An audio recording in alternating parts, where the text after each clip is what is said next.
Hello everyone, welcome back study with Alisha. ये है class 6 का सामाजिक विज्ञान का प्रश्न पत्र वार्षिक परीक्षा 2025-2026 का। आज की इस वीडियो में हम इस क्वेश्चन पेपर को सॉल्व करने वाले हैं।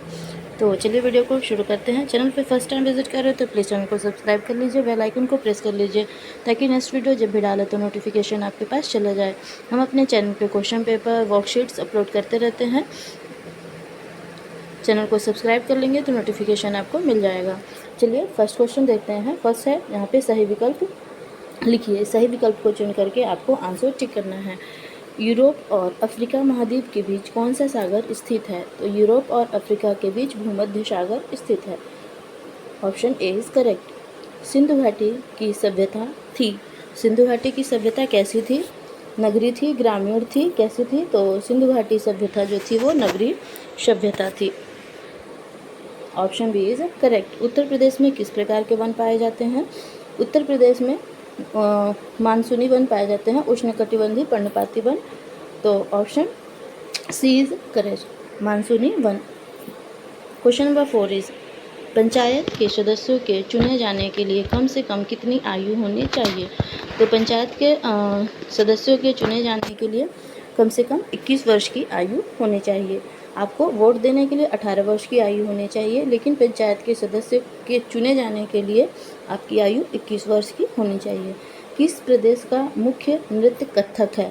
तो उत्तर प्रदेश जो है, उत्तर प्रदेश का प्रमुख नृत्य कथक है। भारत को नेपोलियन किसे कहा जाता है? भारत का नेपोलियन हो गया यहाँ पर। भारत का नेपोलियन समुद्रगुप्त को कहा जाता है। नेक्स्ट है आपका क्वेश्चन नंबर 7।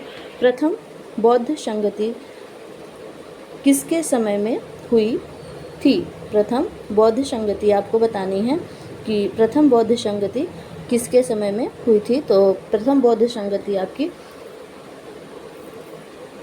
अजातशत्रु के समय में हुई थी। नेक्स्ट है आपका लक्षद्वीप स्थित है। लक्षद्वीप अरब सागर में स्थित है। कान्हा राष्ट्रीय उद्यान स्थित है। कान्हा राष्ट्रीय उद्यान जो है मध्य प्रदेश में स्थित है। क्वेश्चन नंबर 10 है बहादुर शाह द्वितीय की मृत्यु हुई कहाँ पे हुई थी? बहादुर शाह की मृत्यु जो हुई रंगून में हुई थी। नेक्स्ट है आपका क्वेश्चन नंबर 2 में है यहाँ पे अति लघु उत्तरी प्रश्नों के उत्तर देने हैं। एक शब्द में आपको उत्तर देना है, वन वर्ड में आंसर करना है। फर्स्ट है यहाँ पे शुंग वंश का संस्थापक कौन था? शुंग वंश का संस्थापक जो था वो पुष्यमित्र शुंग था। सिकंदर यूनान देश के किस राज्य पर राज करता था? तो मकदूनिया में राज्य करता था। सिकंदर यूनान देश के मकदूनिया में राज्य करता था। जिले में प्राथमिक शिक्षा की व्यवस्था कौन करता है? तो जिले में प्राथमिक शिक्षा की व्यवस्था जो है जिला बेसिक शिक्षा अधिकारी करता है, BSA। राष्ट्रीय कूट की राजधानी कहाँ थी? राष्ट्रीय कूट की राजधानी मालखेड़ में थी या मान्यखेत में। माल्यखेत भी कहते हैं या उसे मालखेड़ भी कह सकते हैं। सहारा का मरुस्थल कहाँ स्थित है? तो सहारा का मरुस्थल जो है अफ्रीका महाद्वीप में स्थित है, उत्तरी अफ्रीका में। ठीक है। नेक्स्ट है आपका सूर्य के सबसे निकट कौन सा ग्रह है? सूर्य के सबसे निकट जो है आपका बुध ग्रह स्थित है।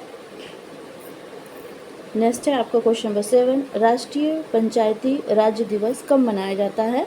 तो राष्ट्रीय पंचायती दिवस जो है आपका वो 24 अप्रैल को मनाया जाता है। राष्ट्रीय पंचायती दिवस 24 अप्रैल को मनाया जाता है।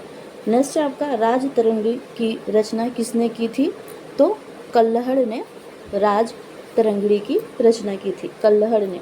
हर्षवर्धन के शासनकाल में कौन सा चीनी यात्री आया था? हर्षवर्धन के शासनकाल में हेंगसांग आया था। चीनी यात्री था हेंगसांग, जो कि हर्षवर्धन के शासनकाल में आया था। रबड़ किस प्रकार के वनों का प्रमुख वृक्ष है? तो रबड़ जो है वो भूमध्य रेखीय वर्षा वन या उष्णकटिबंधीय सदाबहार वन जो है उस प्रकार के वनों के प्रमुख वृक्ष हैं। नेक्स्ट है आपका अधि लघु उत्तरी ऊपर था और ये है आपका लघु उत्तरी। ठीक है। ऊपर वाले क्वेश्चंस के आंसर वन वर्ड में करने थे और ये जो है आपका वो आपको एक लाइन या एक सेंटेंस में आंसर देना है। फर्स्ट क्वेश्चन है आपका, सिकंदर के आक्रमण का भारत पर क्या प्रभाव पड़ा। सिकंदर ने जब भारत पे आक्रमण किया तो भारत पे क्या क्या इफेक्ट पड़े, क्या प्रभाव पड़ा। तो सिकंदर के आक्रमण ने भारत और यूनान के बीच व्यापारिक और सांस्कृतिक संबंधों के द्वार खोल दिए। ठीक है, इसने पश्चिम उत्तर भारत की छोटी रियासतों को कमज़ोर किया, जिससे मौर्य साम्राज्य के विरासत का मार्ग प्रशस्त हुआ। साथ ही भारतीय काल पर यूनानी प्रभाव भी पड़ा। इस प्रकार से आप लिख सकते हैं। आपको 35 वर्ड्स में 35 शब्दों में आंसर करना है। 16 महाजनपदों में से प्रमुख 4 महाजनपदों के आपको नाम लिखने हैं यहाँ पे। तो कोई भी 4 आप जनपदों के नाम जो भी आपको याद है लिख सकते हैं। मगध, कौशल, वत्स, अवंती। कोई भी आप यहाँ पे 4 पूछा गया है, कोई भी 4 जनपद के नाम आप यहाँ पे लिख सकते हैं। नेक्स्ट है आपका क्वेश्चन नंबर 3 इज, ग्राम पंचायत का चुनाव कितने वर्षों के लिए होता है। सरकार द्वारा नियुक्त ग्राम पंचायत कर्मचारियों के पद नाम लिखिए। तो ग्राम पंचायत का जो चुनाव होता है वो 5 वर्ष के लिए होता है। कितने वर्ष के लिए होता है, तो 5 वर्ष के लिए होता है। ठीक है, सरकार द्वारा नियुक्त मुख्य कर्मचारी ग्राम पंचायत विकास अधिकारी यानी BDO और लेखपाल होते हैं। ठीक है, BDO या लेखपाल होते हैं। फिर है क्वेश्चन नंबर 4, क्षेत्र पंचायत की आय के साधन कौन कौन से हैं। कोई 2 साधन आपको लिखने हैं।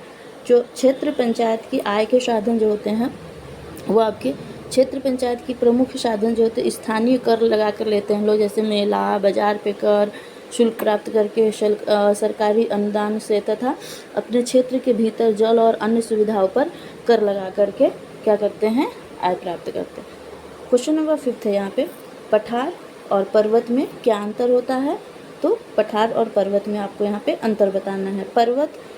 पर्वत क्या होते हैं, पर्वत वे ऊंचे स्थान होते हैं जिनका शिखर संकुचित यानी शंकु के आकार का होता है, और पठार ऊंची और सपाट भूमि होती है। ठीक है, पठार जो होते हैं वो आपके कैसे होते हैं, ऐसे सपाट होते हैं, और पर्वत क्या होते हैं, ऐसे शंकु यानी शिखर। ये देखिए, ये शिखर जैसे शंकु जैसे यहाँ पे निकला रहता है, ऐसा शेप होता है, और ये ऐसे ऐसे पठार होते हैं सपाट टाइप के, सपाट भूमि होती है। ऊपरी हिस्सा मेज की तरह समतल होता है ना, और पर्वत बहुत ऊंचे ऊंचे होते हैं। पठार जो होते हैं, पठार की ऊंचाई कम होती है, पठार की ऊंचाई कम होती है, और ये पर्वतों की ऊंचाई क्या होती है, अधिक होती है कंपैरिजन टू पठार। नीचे है आपका क्वेश्चन नंबर 4 है, दीर्घ उत्तरीय प्रश्न। यहाँ पे आपको लॉन्ग आंसर्स करने हैं। 75 वर्ड्स में 75 शब्दों में आंसर देना है आपको इन क्वेश्चंस के। तो फर्स्ट है यहाँ पे, पेड़ हमारे मित्र किस तरह होते हैं, लिखिए। अपने विचार आपको यहाँ पे लिखने हैं कि पेड़ आपके किस प्रकार से मित्र हैं। आप क्या समझते हैं, पेड़ कैसे मित्र हैं, कैसे आपको क्या हेल्प करते हैं, है ना, क्यों आप कह सकते हैं कि पेड़ हमारे मित्र हैं। तो आपको अपने विचार 75 शब्दों में लिखना है। तो क्या लिख सकते हैं आप, पेड़ हमारे जीवन के लिए अनिवार्य हैं। ठीक है, पेड़ से ये हमें जीवित रहने के लिए, इनसे जीवनदायिनी गैस हमें ऑक्सीजन मिलती है, और ये हानिकारक कार्बन डाइऑक्साइड सोखते हैं। पेड़ से हमें फल, सब्जियाँ, औषधि, जलवायु, जलाने के लिए लकड़ियाँ, ये सब मिलती हैं। वातावरण को ठंडा रखता है, वर्षा होने में सहायक है, मिट्टी का कटाव रोकता है। बहुत से फ़ायदे हैं पेड़ के, जिससे कि हम कह सकते हैं कि पेड़ क्या है, हमारे मित्र होते हैं।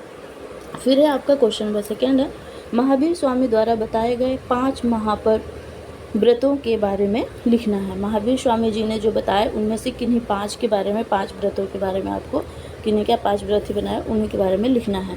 भगवान महावीर स्वामी ने जैन धर्म के क्या थे, अनुयायी थे, और मुख्य जो है 5 महाव्रत बताए हैं। अहिंसा, सत्य, अस्तेय और अपरिग्रह। अहिंसा, किसी भी जीव को मन, वचन या कर्म से कष्ट नहीं पहुंचाना चाहिए। हमेशा सत्य बोलना चाहिए, और क्रोध तथा लोभ में भी झूठ का त्याग करना चाहिए। असत्य का मतलब होता है चोरी नहीं करनी चाहिए, बिना अनुमति के किसी की वस्तु भी नहीं लेनी चाहिए। ये 5 जो व्रत है वो उन्होंने क्या, महावीर स्वामी ने बताए थे। ब्रह्मचर्य का पालन करना चाहिए, इंद्रियों पर नियंत्रण रखना चाहिए, और पवित्र जीवन जीना चाहिए। नेक्स्ट क्वेश्चन है, जिले के प्रमुख अधिकारी कौन कौन हैं। जिले के माध्यमिक विद्यालयों की व्यवस्था कौन देखता है। इस क्वेश्चन में आपको बताना है कि प्रमुख अधिकारी कौन होता है जिले का, और जिले के माध्यमिक विद्यालयों की व्यवस्था कौन देखता है। तो जिले का सबसे प्रमुख अधिकारी जिला अधिकारी यानी कि डीएम होता है, और अन्य प्रमुख अधिकारियों में पुलिस अधीक्षक एसपी, मुख्य चिकित्सक अधिकारी सीएमओ और जिला विकास अधिकारी डीडीओ भी शामिल होते हैं। ठीक है। जिले के माध्यमिक विद्यालयों की व्यवस्था का देखभाल जिला विद्यालय निरीक्षक यानी DIOS द्वारा की जाती है। तो ये था क्लास 6 का एनुअल एग्ज़ाम का क्वेश्चन पेपर जो कि यूपी बोर्ड का है। आई होप वीडियो आपको हेल्पफुल लगी होगी। वीडियो हेल्पफुल लगी तो प्लीज़ लाइक कीजिए, अपने फ्रेंड ग्रुप में शेयर कीजिए। वीडियो को लेकर कोई फीडबैक है तो हमें कमेंट में बता सकते हैं। Thank you for watching this video. मिलते हैं नेक्स्ट वीडियो में नेक्स्ट क्वेश्चन पेपर के साथ।